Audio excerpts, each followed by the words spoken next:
Hello friends, craft and creation channel में आपका स्वागत है। फ्रेंड्स, आज मैं आपको इनविजिबल बैक स्टिच सिखाऊंगी। ये बैक स्टिच बहुत सारे हमारे स्टिचिंग के काम आता है, जैसे कि साड़ी पे फॉल लगाना या फिर आपने किसी दुपट्टे को गोटा लगाना है या कहीं पे आपने कोई और पैच वर्क वगैरह करना है जिसमें सीम बिल्कुल दिखाई ना दे, दो कपड़ों को जोड़ना है, तो इसमें इनविजिबल बैक स्टिच बहुत यूज़ होता है। इनविजिबल बैक स्टिच भी बैक स्टिच की तरह ही होता है। बैक स्टिच में हम थोड़ा बड़ा स्टिच लेते हैं और आगे की तरफ जाते हैं, लेकिन इनविजिबल बैक स्टिच ऐसा है कि इसमें आपने बिल्कुल छोटा सा टांका लेना है और थोड़ा आगे सुई को निकालना है, लाइक दिस। और इधर बिल्कुल जितना मिनिमम दिखे वही अच्छा है। अगर हम सिंपल रनिंग स्टिच से इसको अटैच करेंगे तो वो खुल जाएगा। जब हम इसको थोड़ा सा बैक पे लेके फिर थोड़ा सा आगे जाएंगे तो ये कम दिखेगा।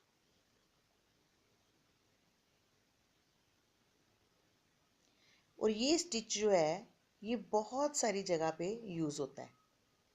सबसे बड़ा फ़ायदा तो इसको फॉल लगाने के काम आता है।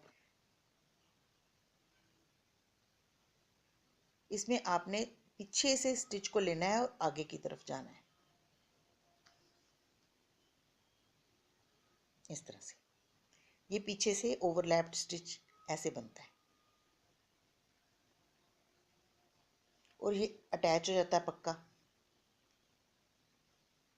इसलिए ये स्टिच जो है इसको इनविजिबल बैक स्टिच कहते हैं। ये बहुत सारी जगहों पे काम आता है।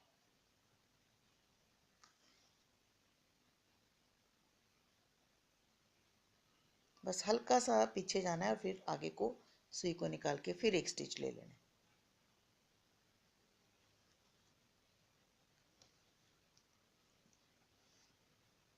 आगे जितना कम दिखाई दे उतना बढ़िया है, तो इसको इनविजिबल बैक स्टिच कहते हैं। अब देखिए, ये इनविजिबल बैक स्टिच से मैं आपको गोटा लगाना भी सिखाऊंगी। अब सेम कलर का धागा लोगे, ऐसे आप इसको साथ अटैच करोगे और इनविजिबल बैक स्टिच से गोटा लगाएंगे।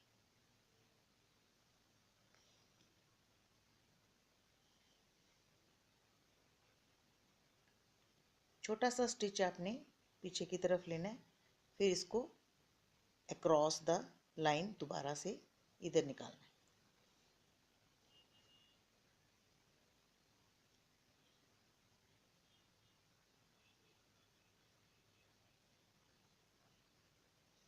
वैसे तो मशीन से भी बहुत अच्छा लग जाता है, लेकिन सीम्स दिखती हैं, इसलिए हमें कई जगह बहुत फिनिश्ड हैंड दिखाना होता है, तो हम इसको इनविजिबल बैक स्टिच के साथ अटैच करते हैं ताकि वो फ्रंट में बिल्कुल भी दिखाई ना दे।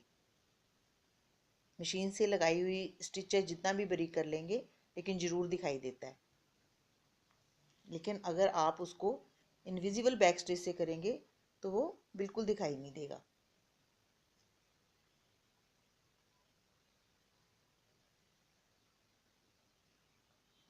क्योंकि आजकल गोटा पत्ती या गोटे का बहुत काम चल रहा है, इन है काफ़ी ये फैशन, तो आप इसमें अगर कहीं गोटा लगाना चाहते हो तो आप ऐसे invisible hemming invisible back stitch से लगा सकते हो। अगर आप सीधे सीधे लगाएंगे रनिंग स्टिच से तो वो खुल जाएगा या वो खुलने के ज़्यादा चांसेस होंगे और खिंच भी जाएगा। ये खिंचता भी नहीं है और बिल्कुल ऐसे फिनिश्ड वे से लगेगा कि पता भी नहीं चलेगा कि कैसे लगा है।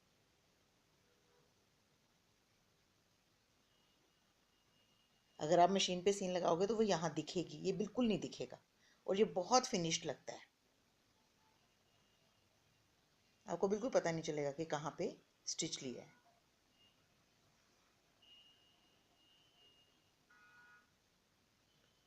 देखिए, ऐसे ये दुपट्टा है, इसके चारों तरफ ये गोटा लगा हुआ है, ऑलरेडी मार्केट से मिला है। लेकिन ये वेडिंग दुपट्टा कुछ कम शाइनिंग शाइनिंग लग रहा है, इसलिए इसको थोड़ा और ब्यूटीफाई करने के लिए हम एक एक्स्ट्रा लेस लगा रहे हैं, बीड्स वाली।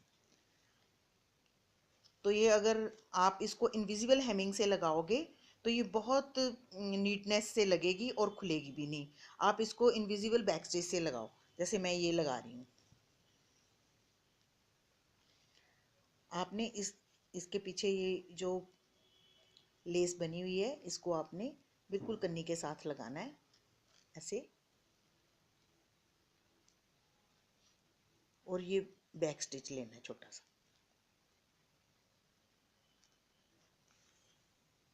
इस तरीके से।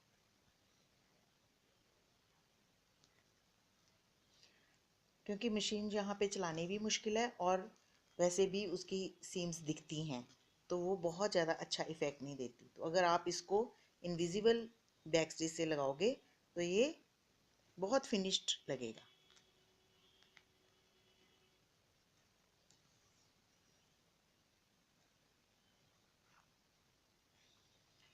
ये देखिए, पीछे से भी नहीं ज़्यादा दिखता अगर सेम कलर है।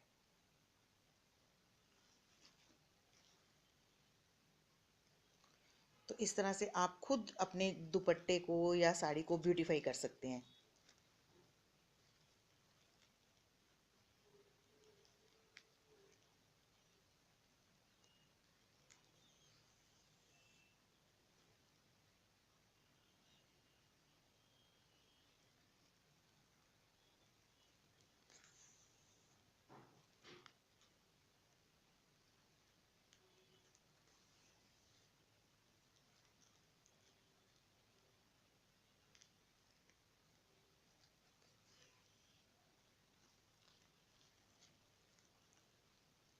बिल्कुल भी मुश्किल नहीं है, सिर्फ आपने छोटा सा स्टिच पीछे को लेके आगे की तरफ सुई को निकालना है और लेस को फिक्स करते चले जाना है।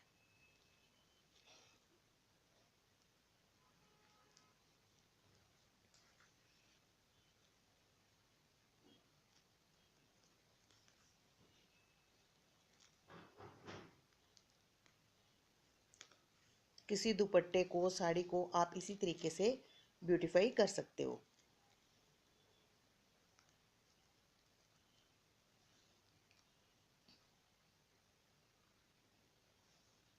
देखिए, ये पूरी लेस मैंने इसको ऐसे ही बीड वाली लेस को लगा दिया है।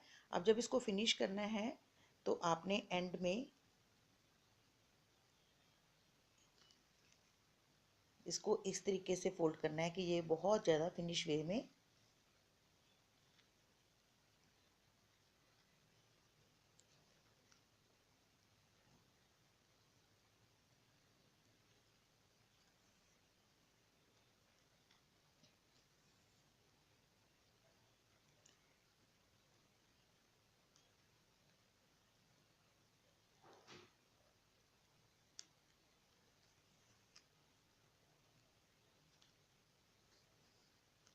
क्योंकि यहाँ से हमने लेस को काटा है तो ये बीड थोड़ा ढीला हो जाता है, तो आप इसको भी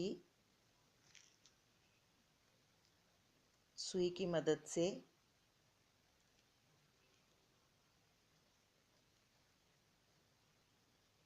दोबारा से परो के और अटैच कर सकते हैं ताकि ये हिले ना,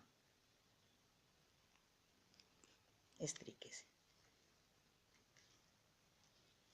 अब ये अनफिनिश्ड एंड्स जो हैं, इसको आप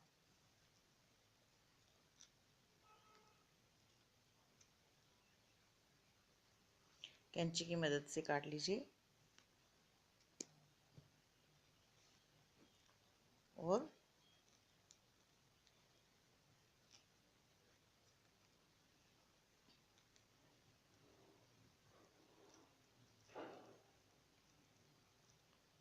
सुई की मदद से स्टिच कर लीजिए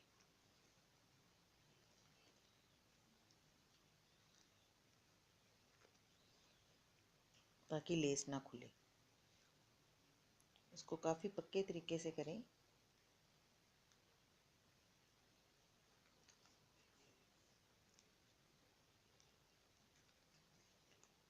ताकि लेस अच्छे से फिनिश हो जाए।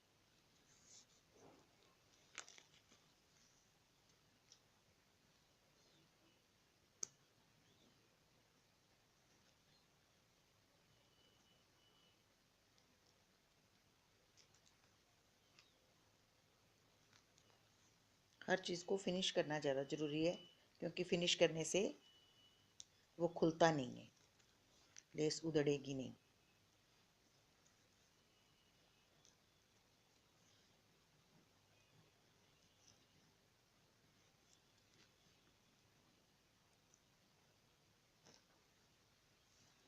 इस तरह से आपने ये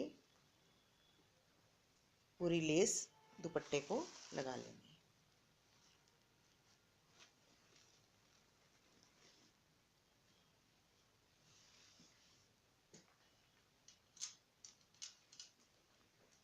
इसी तरह से मैंने ये एक दुपट्टा बनाया है। इसको भी पहले तो मशीन के साथ एक बारी कपड़े को अटैच कर लिया है। ये मेरे सूट की साइड का कपड़ा है जो बचा हुआ है, उसको इस पे लगाना था, तो इसको एक बारी तो मशीन के साथ अटैच कर लिया। लेकिन इस तरफ से इसको फिनिश वे से बनाने के लिए इनविजिबल बैक स्टिच किया गया, आप देख रहे हैं, सेम कलर का।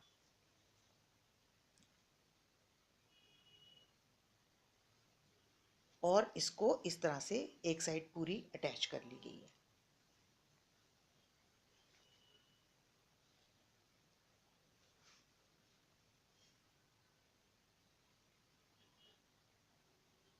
तो आप देख सकते हैं कि ये इनविजिबल बैक स्टिच कितने काम आता है।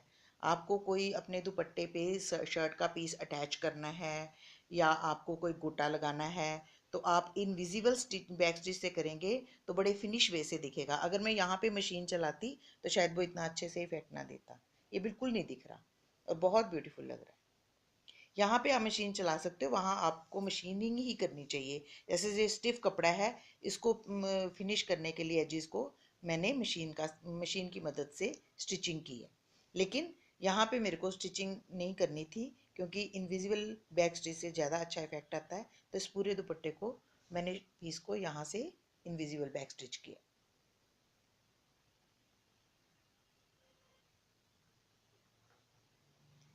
उम्मीद है आपको दुपट्टे को कैसे ब्यूटीफाई करना है इनविजिबल बैक स्टिच की मदद से अच्छे से समझ आ गया होगा। जैसे मैंने ये दो दुपट्टे इनविजिबल बैक स्टिच से ब्यूटीफाई किए हैं, एक को मैंने लेस लगाई है और दूसरे को मैंने एक्स्ट्रा क्लॉथ लगा के, शर्ट का बचा हुआ एक्स्ट्रा क्लॉथ लगा के ब्यूटीफाई किया है। तो उम्मीद है आपको बैक स्टिच के यूजेस और बैक स्टिच करना अच्छे से आ गया होगा। Thank you so much.